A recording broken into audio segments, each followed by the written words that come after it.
கந்தன் கையில் இதோ சூரமன்னரை வீழ்த்தக்கூடிய இனிய தருணம். வீரர்கள் அழைக்காமல் முன்னும் பின்னும் ஓடுகிறார்கள்.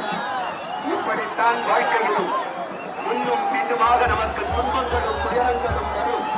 ஆனாலும் அவற்றை விட்டு வீழ்த்தி விலகி இதோ கந்தனின் கைவேல் நமக்கு கவசமாக இருந்து காக்கக்கூடிய இனிய தருணம்.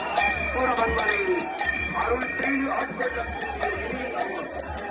இதோ முருகப்பெருமானுடைய வேலுக்கு சூரமன்மனின் தலை துள்ளக்கூடிய இனிய தருணம். கந்தனை